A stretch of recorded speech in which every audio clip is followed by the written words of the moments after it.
so much creativity in this game. It's like it's really awesome to see how well they're able to adapt to new playstyles so quickly, because they don't have that like long-term set play that, you know, a lot of players who have been playing Smash Bros for like 10 plus years have, but they're still, you know, very creative and very solid fundamentally. So what young players bring to almost any game they play is just a very unbothered outlook, right? They are playing because they love this game, and they have found a way to develop their skills that is based on the way that they want to play, and that is one of the best things you can do as a player, is play the way that you want to. But rest assured, we are watching Smash Ultimate, but it is Cloud versus Bayonetta. We will see Spargo and Demon start off on PS2 to get this set started.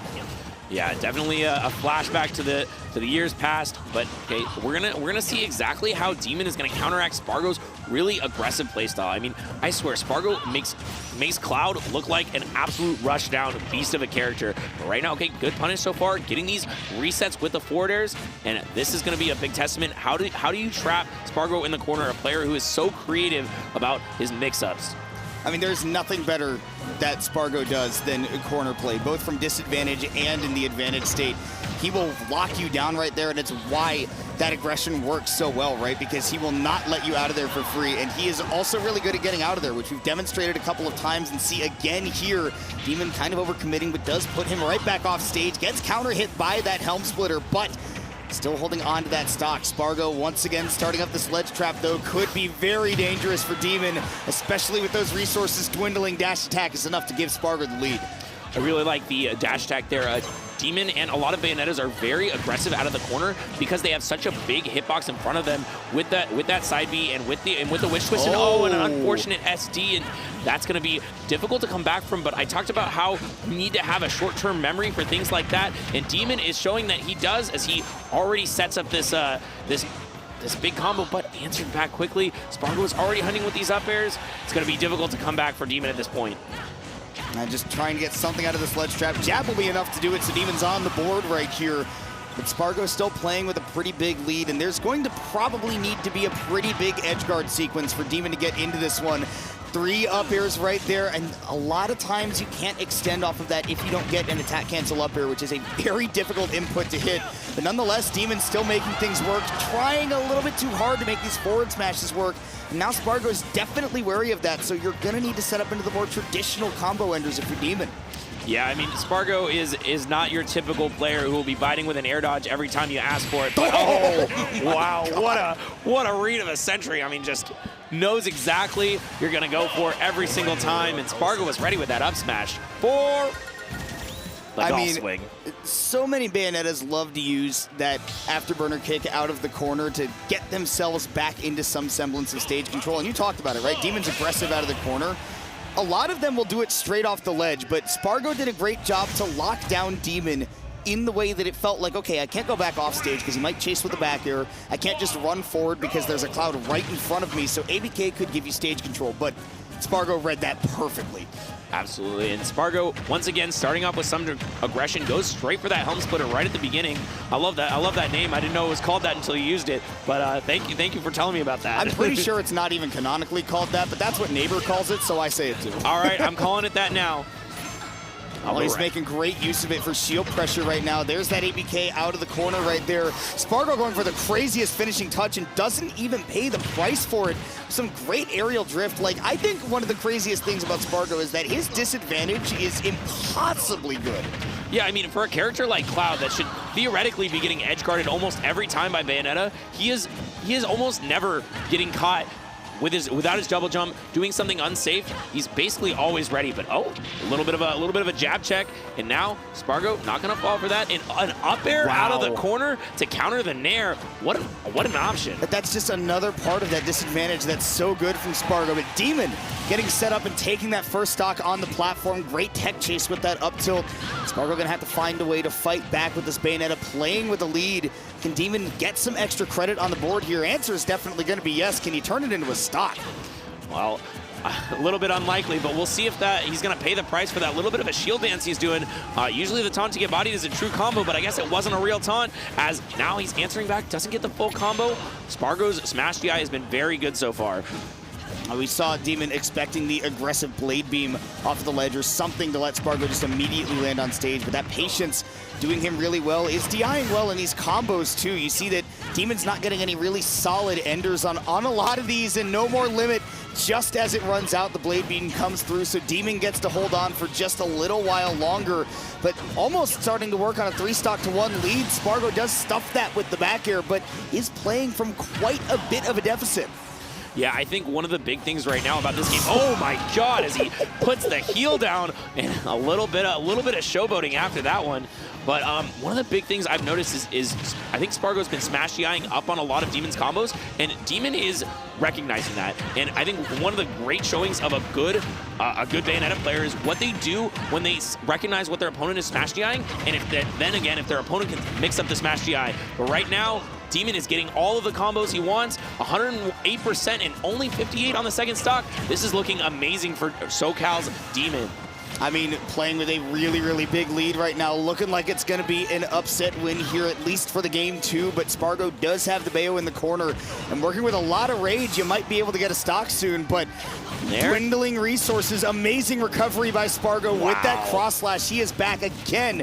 You just cannot ever count him out. You can't assume that the stock is over just because he's in a bad position. He always finds a way to fight back with that up smash, bringing it to last stock. I was sure that Spargo was dying in that spot, but he turned it all the way around and got the stock, and now Demon is sort of fishing a little bit with these kill moves. The back airs and the jabs are both coming out aggressively, but you can not ever sleep on Spargo, especially when limit is on deck. The back air isn't going to hit, and the up air counter hit is ready for Spargo. Now, has that limit. Probably going to be forced to use it now. Yeah, will before it runs out, but at 175% off stage, jabs, forward throws at the ledge, these can all do it, and Demon was absolutely looking for a neutral getup or a getup attack that could lead to the forward throw. Killing, right? No. Down throw is not going to be enough either. Wanted to make sure that another grab could do it, and actually, it's going to be the dash attack, catching that landing from Spargo, who had already burned the air dodge and the double jump.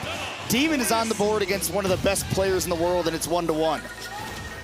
It felt like Spargo was slowly creeping his way back into that one. I really see the amount of mix-ups that Demon had to come up with to get that stock after Spargo was at 145% for a whole minute. I mean, that's something that you got to be a little bit worried about if you're Demon. I mean, you got that game, but what's going to happen in the next one? This top player adaptation always comes out. They know when you're using these crazy when you're using these crazy setups and everything, but once they're aware of them, they're a little bit less working. Well, we may just see Pokemon Stadium 2 for this whole set because Spargo has decided to run it back right here, and he is definitely a player that will go here a lot. There's that attack cancel up air I was talking about, by the way, can lead to super, super deadly combos. Maybe even seen Spargo in the blast zone had it connected, but you were talking about the adaptation, and one of the things that I think Spargo is going to adapt especially well in this game is mixing up that DI in the middle of these Bayo combos. You mentioned that Demon's really good at following that DI, but Spargo, if he mixes it up, is at least going to make his life a whole lot harder, and it is looking tough for Demon right now. Getting a ton of percent racked up on him, but he may just get back into things. Good DI by Spargo keeps him alive, but no stocks taken just yet. Yeah, both of these players counteracting their big option, but oh, the bat within the F smash, a little bit too aggressive of a punish on that heel slide, and yeah, okay, the up smash will do it this time.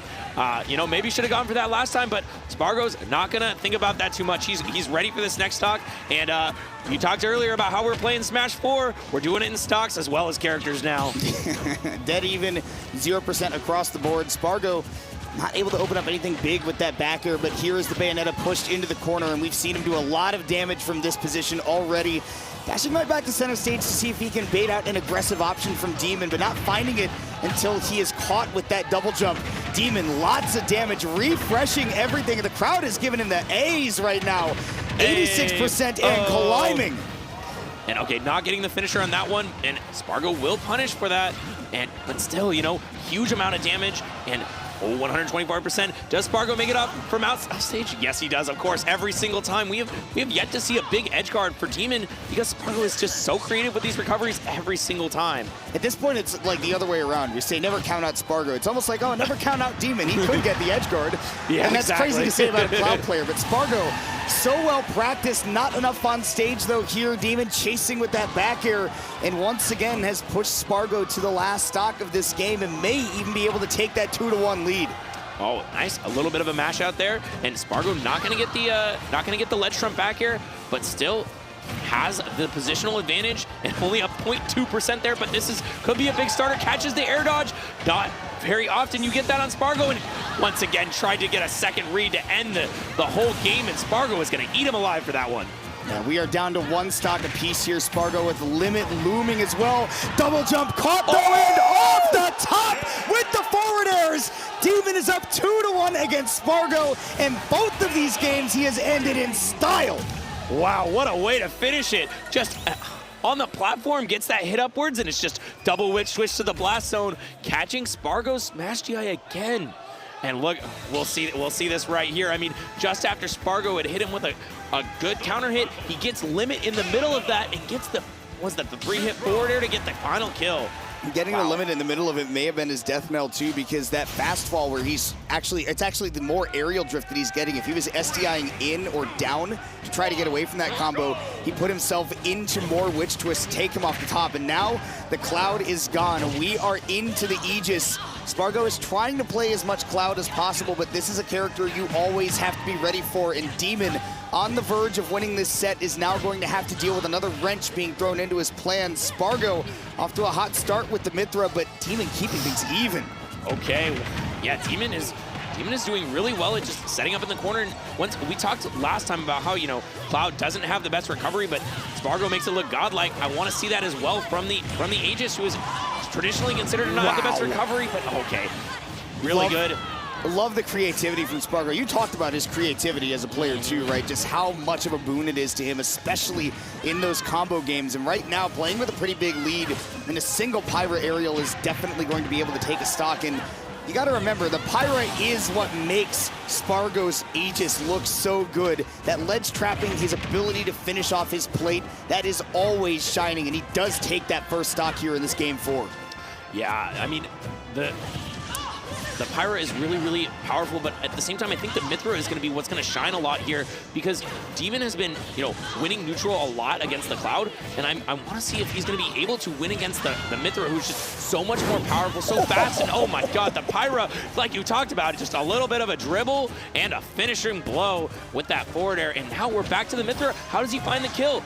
You're in disadvantage against Pyra, it sucks, but when you have to play neutral against Mithra, you might as well be in disadvantage once again. Spargo playing at light speed right now, and Demon just does not seem to have been able to adjust the pace yet. Up smash reading that jump towards, does actually get that stock and will be able to get one on the board, but Spargo continuing to turn on the heat. I mean, again, just the speed he is playing at is ridiculous. Absolutely, yeah. I mean, it's blazing fast, whether it's Pyra or Mithra. The Mithra puts you in the corner, and the Pyra lights you up, as this is a switch, and this is almost certainly going to be a kill if Spargo has anything to say about it. The up smash and low percent 2-stock. Man, you're playing a whole different beast right now as Spargo is. That is quite the difference. There was definitely a level of preparation that Demon came into this set with to play against the Cloud, but the Aegis, not even a little bit. And there's nobody that plays this character at the speed at which Spargo does. Cosmos and Shutone, who are both here and definitely two of the other really prolific Aegis players in the world, they don't play at the velocity that Spargo does, and that was absolutely the problem that Demon was dealing with in that game 4. He either needs to find a way to slow down Spargo's pace or have confidence that he can keep up with it and turn up the jets himself, because we're going to a decisive game 5. It is do or die, and it is on you to make that adaptation to the new character that has been thrown into this. Yeah, we see PS2 again, no swap up of the stage, and we do see Bayonetta, Demon sticking to the tried and true. Is it going to be enough, though, as Spargo looked so hot that last game? Holy cow. Well, and again, the question is, what's the game plan from Demon? It didn't seem like there was a game plan to deal with the Aegis in that game 4. That's why Spargo just started hitting him like a runaway train. We may just see that happen again if Demon doesn't have something definitive to counteract Spargo with right now. And Spargo does get off to the lead, but Demon has slowed down the pace at least a little bit for the moment. If he can continue that, you may get to see the comfort come back. But right now, combo started, but again, great DI, great defense by Spargo. Yeah, once again, the Smash DI super good for Spargo, always ready for these Bayo combo starters, as, it's just, it just seems like a testament to how well Spargo is prepared for this matchup, or on a completely different character, which is really interesting. I mean, oh man, it's just every single hit is so impactful from Spargo, and Demon is yet to be able to land a full string. Oh, and big committal witch time right there, too. We'll be able to get something started after that Photon Edge out of the corner, and it's looking like it could be a big one. Scoops him with the forward airs. Demon definitely finding some solid ground to stand on now. 2 stocks apiece, and has the Aegis off stage to boot. Yeah, and the Let's Go Demon chants are coming out from the SoCal crowd. They are ready to support their homie, and we're going to see if it's enough, because Demon right now is getting cooked a little bit by this Mythra. How is he going to get out of this combo? Right now, he's able to ABK into the corner, but with the speed of Mythra, Spargo's certainly able to chase him. It's looking like the edge guarding is the plan, and Demon not quite able to close it out. Had a massive opportunity, but Spargo, hanging tough, is able to hold on to the second stock, and that may just be all the momentum he needs to run away with this next one. I'm loving these crouches from Spargo. He's sitting down, waiting for any approach from Demon, and then just using the up tilt as an anti-air, knowing that Demon feels the onus on him to get these combos going. But now we're back to the Pyra. This is a big chance for Demon, because if he hits Pyra off stage, he's got a lot more chances to win neutral. But if you lose neutral once, say goodbye to your stock as the down air spikes, and the Mythra is back in play. First-rate corner play coming out again from Spargo, putting Demon on the last stock. It is do or die now. Here's a big combo from Spargo to once again push the Bayo into the corner. Demon has to find a big setup, has to have that opportunity to fight solid, even footing on last stock. But you won't get it, because Spargo's showing off that he is prospering with that Aegis counter pick, and just a couple small mistakes will thwart the chances of a massive, massive upset. Demon running it down to the game 5, but at the end of the day, FaZe Clan's Prodigy does it again. Yeah, both the players sort of shaking their heads after that set. I mean, I know it must be brutal for Demon to come so